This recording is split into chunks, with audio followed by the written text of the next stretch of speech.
Korupsi tetap menjadi masalah akut meskipun reformasi telah berumur 16 tahun. Di masa Susilo Bambang Yudhoyono bahkan ada 3 menteri aktif yang tersandung kasus korupsi. Apa pandangan Jokowi JK untuk membentuk pemerintahan bersih dan bebas korupsi? Iya, kita boleh lebih sederhana saja tidak Pak Makmur Priyat? Ya, jadi gini, kalau kita mau bentuk kabinet di luar yang sudah ada dasar-dasarnya tadi, pasti ada visi yang harus dikejar dan kemudian kabinet itu disesuaikan dengan visi itu kan. Apa saja yang kemudian secara detail mesti dirombak di dalam situ? Saya kira kan yang paling penting kan menunjukkan bahwa negara hadir.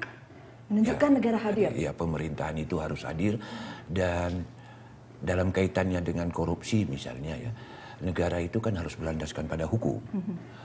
Karena itu saya kira kalau kita kaitkan dengan fenomena korupsi dan sekarang masalah yang kita lihat sekarang ini, mungkin perbincangan tentang arsitektur kabinet akan menjadi lebih menarik ke depan nanti kalau kemudian bisa kita memetakan jejaring-jejaring yang ada di setiap kementerian.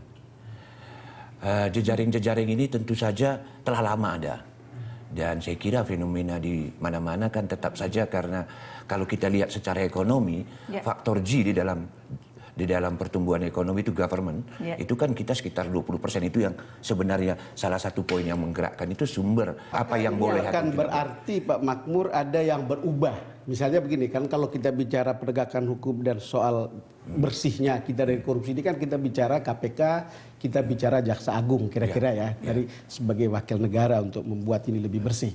Tetapi kan juga dari hulunya kita berbicara misalnya siapa yang mencari uang dan siapa yang membelanjakan uang. Kira-kira begitu ya. Kalau kita bicara membelanjakan uang kan ada kasirnya itu kan Menteri Keuangan. Gitu misalnya. Tetapi orang yang mencari uang itu juga kan cerita yang lain nih. Justru di situ kan pusat korupsinya. Kita lihat di pajak, kita lihat di bea cukai, kita lihat di haji, lihat di departemen-departemen yang kemudian bisa menampung uang itu. Apakah akan misalnya akan ada pembedaan yang jelas antara orang yang membelanjakan dan orang yang mencari untuk bisa membuat itu lebih bersih, kira-kira gitu. Apa ada arsitektur begitu? Mungkin Mas Arief juga bisa jawab. Di dalam pembahasan di rumah transisi. Jadi begini ya, jadi misalnya dalam konteks pajak aja misalnya sebagai contoh. Jadi sebenarnya kan sekarang udah dilakukan proses pemisahan antara mereka yang melakukan pembuatan kebijakan, regulasi dengan mereka yang melakukan proses pemungutan. Ya, tetapi pada sisi lain sebenarnya pada proses misalnya ada dispute. Nah, dispute resolution-nya itu masih ada di pajak itu sendiri, di Kementerian Keuangan sendiri. Itu mungkin yang harus kita tata, kita benahin misalnya dengan baik ke depan. Nah, kemudian yang kedua yang menurut pandangan kami kalau kita mau melakukan proses minimisasi terhadap penyimpangan, korupsi misalnya sebagai salah satu contoh ataupun mafia ekonomi kalau kita bicara secara termasuk mafia migas. Kemarin kita bicara mafia migas ini lebih besar lagi mafia ekonomi. Misalnya ini kan suatu bentuk kejahatan yang terorganisasi secara konsep ya dalam satu aktivitas ekonomi yang dilakukan dengan cara-cara melanggar aturan. Nah, maka kemudian untuk melawannya juga harus dilakukan dengan cara-cara yang terorganisasi pula. Begitu, tidak bisa sepotong-sepotong. Jadi misalnya dalam proses rekrutmen sejak awal sudah dilakukan dengan baik. Kemudian dalam pengembangan sistem seperti yang selalu dikatakan oleh Pak Jokowi itu membangun sistem tata kelola yang baik. Instrumennya harus dibangun, e-government, e-procurement, kemudian membuat e-katalog dan seterusnya sehingga secara keseluruhan. Di dalam rancangan yang dibuat oleh teman-teman tim transisi, saya hanya bertanya ini, bagaimana untuk kemudian, ini kan pertama bisa kita lihat karena orangnya, kemudian karena struktur organisasinya, kan itu kan menjadi dua hal yang bisa terkait satu sama lain. Di dalam tim transisi, supaya kemudian kita ada e-procurement tadi, supaya kita tahu bahwa ini ada jaminan bahwa ini akan bersih nih kita ini. Kita harus petakan bisnis prosesnya, Pak. Jadi bisnis proses itu aktivitinya dari sejak perencanaan sampai kemudian delivery outputnya itu kan ada tahapan-tahapannya. Apakah dari perencanaan itu sampai kemudian implementasi itu berjalan sesuai dengan apa yang sudah dipetakan. Karena itu tidak hanya sekedar kita memiliki struktur, kemudian tidak sekedar melihat ada rule, tetapi bahwa the rule works kan begitu ya. Dia harus kita lihat bisnis prosesnya. Pemetaan tentang bisnis proses ini tentu saja akan melibatkan apa yang kita sebut sebagai hubungan antara satu agensi dengan agensi yang lain.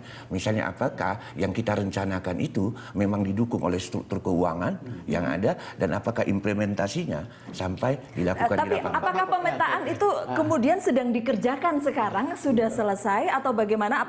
Karena saya tahu tim transisi juga berbicara dengan kabinet yang sekarang begitu kan. Apakah kemudian sudah dipetakan, sudah selesai atau sedang dikerjakan gitu Pak Makmur?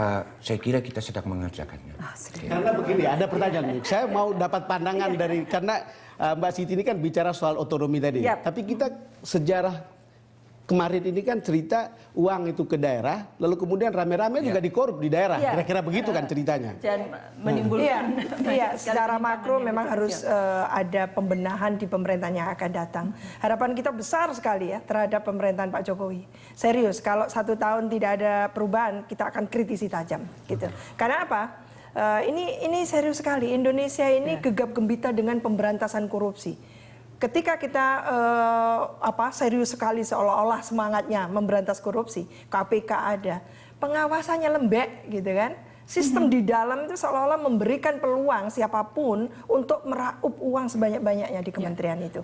menurut Pak perselingkuhan. Makmur tadi sedang dipetakan oleh tim transisi Mbak. Iya, Siti Zuhro, tapi menurut saya ini bagaimana memutus mata rantai seperti ini, itu ya. Jadi ini yang harus betul-betul tegas. Hukum itu black and white.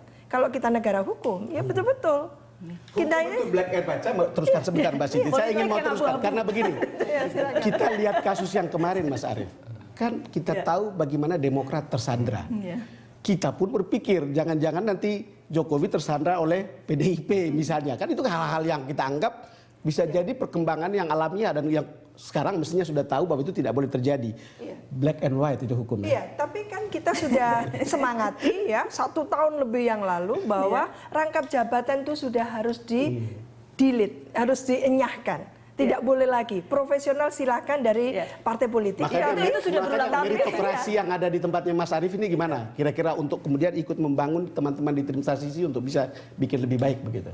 Meritokrasi. Maksudnya itu. harus ada deklarasi dari PDIP supaya jelas bahwa siapapun yang melakukan saya cukup, agak kan? ini ya Fakta soal integritas deklarasi dan sebagainya saya agak terlalu ini. Karena fakta integritas semua deklarasi bahkan iklan nggak ada pada efeknya. Efeknya malah bumerang. Saya rasa kalau soal meritokrasi kan udah jalan ya di PDI Perjuangan. Kader-kader partai memang ada yang memilih pada jalur yang profesional misalnya di pemerintahan dan itu di backup oleh partai. Ada yang memilih untuk profesional mengurusin partai, ada yang memilih untuk menjadi di legislatif. Jadi ini sebenarnya sudah berjalan. Apalagi dengan proses rekrutmen yang dilakukan oleh partai selama ini melalui sekolah partai ataupun melalui rekrutmen awal untuk mengisi posisi-posisi itu kan selalu ada psychological tes ya untuk melihat kecenderungan untuk masing-masing kader yang ada. Gitu. Menerangkan bahwa partai tidak akan merecoki kader-kadernya yang duduk sebagai pimpinan di birokrasi. Maksudnya merecoki apa? Menjadikannya sebagai menjadikan ajang tarik-menarik kepentingan. Iya, seperti itu. Bagaimana? Sampai dengan saat ini insya Allah tidak pernah ada partai merecoki siapapun yang kebetulan ya mendapatkan mandat oleh rakyat untuk menduduki jabatan di pemerintahan ataupun di legislatif. Karena partai juga yang penting bagi partai adalah setiap kader partai yang duduk dimanapun itu menjalankan apa yang menjadi tujuan dasar dari partai, apa yang menjadi ideologi dari partai. Itu. Pak, saya ingin tanya ke Pak Makmur Kliat. Sebetulnya kenapa saya angkat ini tadi? Itu ceritanya karena kita sudah punya presiden.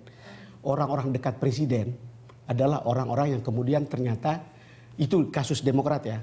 Ternyata adalah orang-orang yang tersangka jadinya. Kan itu kita lihat yang terakhir Jero, ada Anas Urbaningrum, ada Andi Malarangeng. Ya, yang kita ingin tanyakan sebetulnya di dalam struktur yang ada, bagaimana itu bisa menjamin sehingga nanti itu bukan orang-orang dekat mengulangi hal yang sama gitu. Saya tahu ketika Jokowi ada di DKI itu tidak tampak dan itu tidak keluar gitu. Ketika dia jadi presiden kan kita tidak tahu apa yang akan terjadi. Bisa jadi berbeda. Gitu. Saya kira memang ditanyakan langsung ke Pak Jokowi. Enggak kan tim transisi kan bikin anunya. Tapi beginilah, kalau saya mencermatinya dari luar ya, begini, kesan saya selama 10 tahun terakhir, formula yang dipakai adalah sumber stabilitas itu kalau kementerian-kementerian ini didistribusikan berdasarkan kekuatan politik yang ada di parlemen. Oke. Karena itu apa saja yang terjadi di dalam kementerian-kementerian itu jangan dikutak-katik karena itu adalah sumber stabilitas. Jadi ini yang saya kira